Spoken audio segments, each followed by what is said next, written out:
북한하고 이제 완전히 적대 관계를 형성하는 겁니다. 그럼 누가 이겨요? 이건 게임이 안 되죠. 그래서 윤석열 대통령이 일본하고 관계를 정상화하고 미국과의 관계를 더욱 돈독히 한 것은 이제 자유진영과 저거를 이제 그냥 학자들이 유라시아의 독재 국가들, 유라시아 딕테이터십이라고 그럽니다.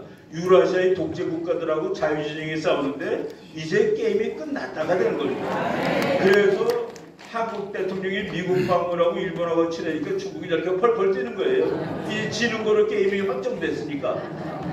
바로 그래서 저 행동이 별로 이렇게 그 개인적으로 볼 때는 대단한 행동이 아닐지 모르지만은 국제정치 역사에서 한 시대를 결정하는 그런 행동이 됩니다.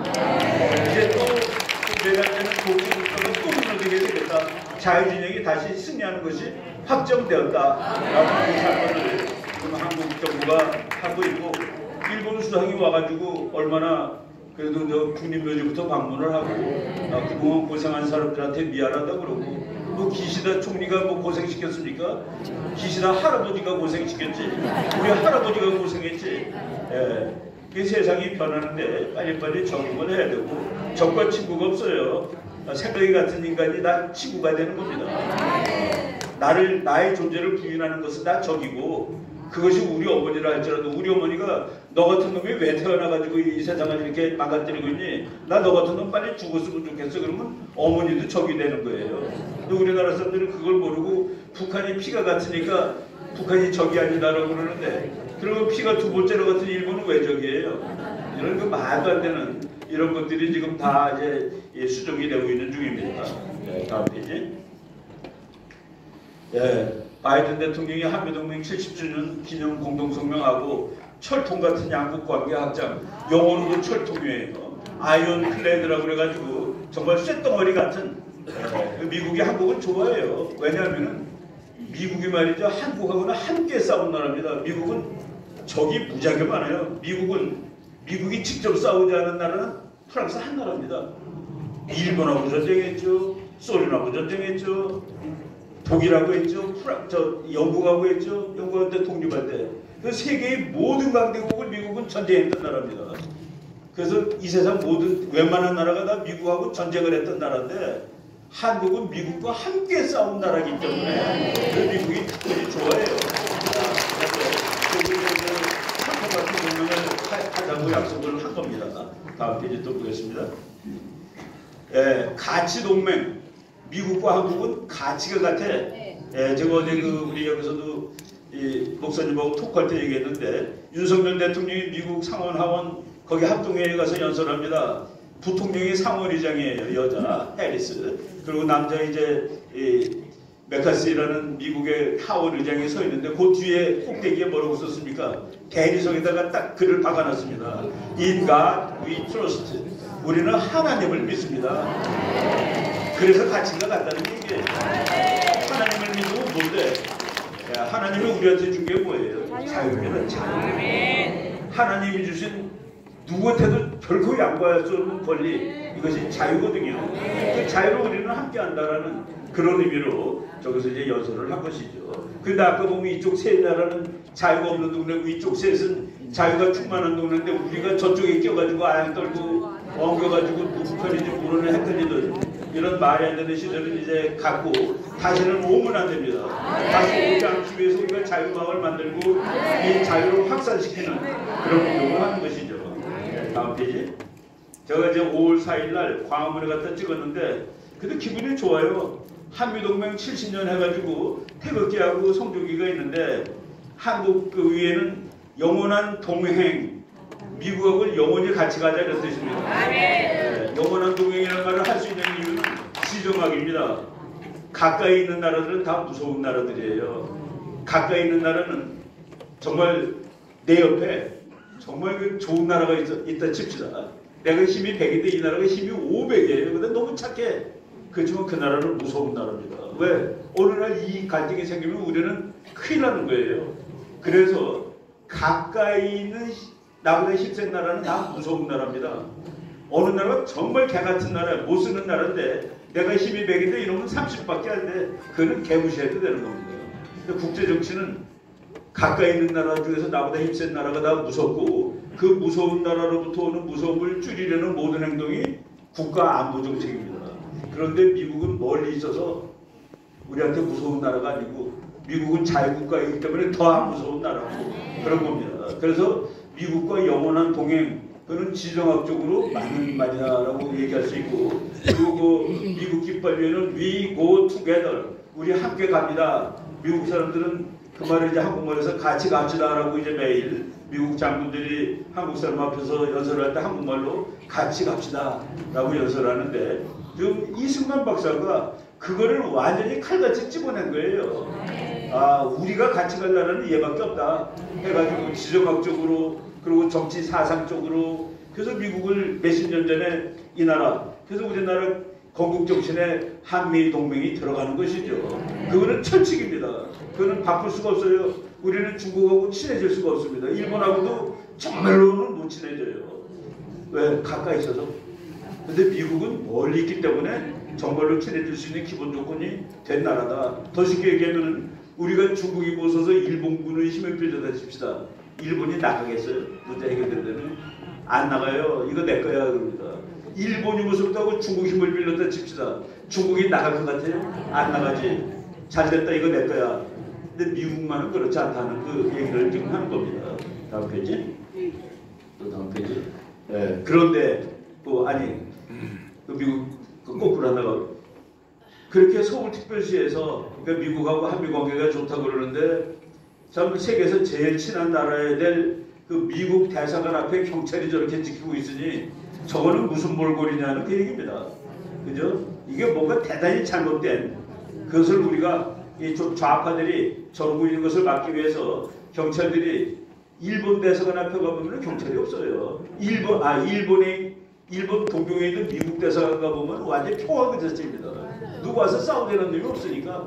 근데 뭐 일본보다도 더 가까운 동맹국이 대한민국 서울에 있는 미국 대사관은 왜 저렇게 철통같이 경비를 서야 되느냐는, 그게 이 나라가 그만큼 엉망이다는 그 얘기입니다. 병들었다는 얘기죠. 우리가 그것을 바꾸는 것을 우리의 그 책임으로 삼아야 됩니다. 다음 페이지. 네, 이승만 박사, 한국은 한미동맹 체결로 미국 진영의 냉전 체제에 완전히 편입되었다. 이거야말로 국제정치학적 정답입니다. 근데 뭐 노무현이라든가 뭐 문재인이라든가 이런 친구들이 야 우리가 둘 사이에서 뭐 중립을 쓰고, 중립을 어떻게 써요? 심지어는 박근혜 대통령도 중국 가서 시진핑한테 잘 부탁하면 통일을 이룰 수 있을 거라는 그런 국제정책에 나오지도 않는 생각을 하고 갔다가 망한 거죠. 중국이 어떻게 우리를 통일시켜줍니까? 우리 통일을 죽어라 반대하는 게 중국인데, 죽어라 반대하는 건 6.25 때 표현했죠. 얘네 통일하면 안 돼. 그래서 130만 대군이 와서 40만이 죽었습니다. 6.25 때 제일 많이 죽은 게 중국 사람들이에요. 40만 명 죽고 40만 명 전사했는데 그 나라 가서 북한 팔을 비틀어 달라고 우리가 통일하겠다고 조를 수 있다고 생각한 대통령도 있었다는 얘기입니다. 우파라는 사람이 그것도. 다음 페이지. 근데 우리가 지금 통일을 얘기할 수 있는 거 그 막강한 중국을 놓두고 더 막강한 미국이 우리 편이니까 그래서 통일을 얘기할 수 있는 겁니다. 저거 보세요.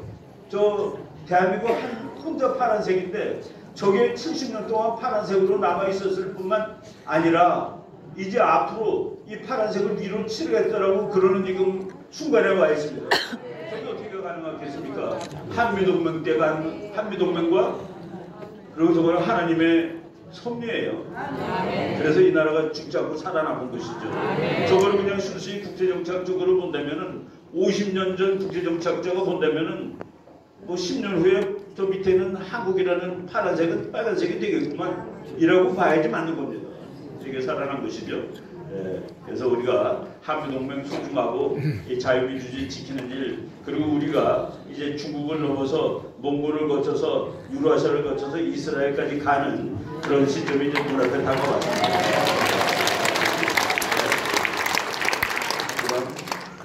바이든 대통령이 북한이 까불면 죽여버리겠어라고 얘기한 겁니다. 북한이 까불면 죽여버리겠어죠. 정권의 종말. 말만 하는 게 아니라 그 다음 페이지 볼까요? 고무기를 갖다 놨어요. 저 비행기에 B-50이라는 폭격기에 하얀 미사일이 있는데 저 미사일이 925km를 날아갑니다. 925km를 천천히 날아가요. 비행기 속도로 갑니다. 그런데 부산에서 신의주까지, 그러니까 우리나라 끝에서 끝까지가 직선으로 680km예요. 그러니까 저거 부산 부근에서 펑 쏘면은 천천히 가는데 북한에서 날아오는 걸 잡을 수도 없고, 저것이 925km를 가서 동그라미 3m짜리 원 안에 들어갑니다. 그 김정일이네 집이 3m는 넘겠죠. 그거 갖다 놓고 너 까불면 죽어 그러고 있는 겁니다. 왜 김정은을 죽이겠다고 그러는지 아세요? 북한에서 전쟁 일으키니까 그러면 한답니다. 그래서 너 죽어 그러면 전쟁이 안 나죠. 전쟁 안 난 상태에서 한반도 문제가 해결되기 위해서 너 까불면 네가 제일 먼저 죽는다라고 미국이 계속 공고하고 거기에 해당되는 무기를 갖다 놓는 겁니다. 그런데 이 좌파 놈들이 이게 전쟁하겠다는 소리래. 전쟁하지 않겠다는 소리 아닙니까? 전쟁 일으키려고 그놈한테 너 까불면 죽는다고 그러는데 그게 무슨 전쟁하자는 소리예요. 이렇게 엉터리들이 횡행하는데 여러분들은 다 뭐 잘 아시리라고 믿습니다. 그 다음 페이지. 쭉 넘어가겠습니다. 무지막지한 잠수함이 우리나라에 이제 곧 옵니다. 미국이, 우리가 사실 미국하고 딜을 한 거예요. 야 미국, 너 우리 정말 확실히 막아줄 수 있니? 너 서울하고 서울하고 미국하고 서울이 죽게 생겼을 때 미국 도시 한다 죽을 각오 돼 있냐? 그거 안 되면 우리 핵무기 우리 거 만들어야 돼. 근데 미국이 폭격기도 갖다 놓고 잠수함도 갖다 놓게. 저거는 핵무기 중에서 제일 무서운 겁니다. 저거 그 구멍이 24개가 있는데 미사일이 24발 들어가는데 각 미사일당 조그만 핵폭탄이 10발이 있어요. 저거가 240개 도시를 때릴 수 있는 겁니다. 저거는 말이죠. 소련하고 싸울 때도 소련이 미국 걸 다 죽였는데 저거 한 놈을 못 죽였어. 그럼 소련 도시 240개가 핵폭탄 맞아 죽는 겁니다. 그 무지막지한 그 전쟁을 못하기 위해서 만들어 놓은 무기인데 이거를 이제 한국에 주기적으로 정착시키겠다. 이게 니네가 아니에요. 그래서 이거를 하여가자. 근데 뭐를 잘못했다고 말이지. 뭐를 잘못했다고. 그리고 또 한국이 매일 반대하는 놈들이 저렇게 했다고 못 얻어왔다고 또 그러고들이 있어요. 앞뒤가 안 맞는 얘기를 하고 있는 겁니다. 다음 페이지. 또라이들이죠. 다음 페이지. 그다음 거기다 그 한국말 잠수함이고 넘어가겠습니다. 그림들 똑같은 그림. 그러니까 핵 공유가 아니다. 뭐 핵 공유나 마찬가지예요. 그리고 정말 미국이 갖다 놓고서 야 너는 건드리지 마 그러면 오케이 우리 거 만들 거야 그러면 또 되는 거죠. 그래서 이제 핵무기를 사용하는데 어떻게 사용할까 하는 그룹을 앞으로 만듭니다. 그럼 거기에 전문가들이 가가지고 위기 상황에 어떻게 할지를 다 결정을 하는 것이죠. 그리고 한일 관계 개선. 참 우리나라에서는 한일 관계라는 게 그 뜨거운 감자예요. 윤석열 대통령이 정치가가 아니니까 저러는 겁니다. 정치가들은 인기 떨어지는 일을 못 하잖아요. 그죠? 우리 국민들은 왜인지 모르지만 일본하고 잘 놀면 굴종이라고 그래요. 아니 니네들은 중국한테 쩔쩔매고 북한한테 쩔쩔맨 인간들이 무슨 바로 한일관계 개선됐다는 것은 정말로 역사적으로 중요한 일을 한 겁니다. 자유진영이 승리하는데 마지막 도장 찍은 거랑 마찬가지다. 아주 잘하고 있죠. 가서 전했고 그리고 이제 그것뿐만 아니라 중국이 야 너네 그러면 우리랑 장사 안 해. 일본하고 장사하면 되죠. 그 기술은 누구한테 얻으면 되는데 내가 쭉 찾아봤습니다. 21세기 들어서 노벨상 과학 분야를 제일 많이 받은 나라는 미국입니다. 두 번째는 영국이고 세 번째가 일본이에요. 일본은 다 해갖고 과학 분야의 그 노벨상이 한 40~50개가 넘어요. 중국은 하나도 없어요. 뭘 중국하고 그래서 우리가 지금 뭐 반도체고 다 일본하고 잘 지내기로 했죠. 돈도 일본 거 벌못했는데 여러분 똑같은 비슷한 가격이라면 일제차 타겠습니까? 중국제차 타겠습니까? 그거보다 많은 질문이죠. 네네. 예. 지금 5분인데 제가 제 몫을 대충 한 것 같습니다. 어디 그저 좀 되죠? 예. 하여간 지금 한국 잘 나가고 있고 우리가 여러분들이 자유마을 확실하게 만들면 그럼 내년에 200석 확실하게 할 수 있고 그러면 우리 그때 놀아도 돼요.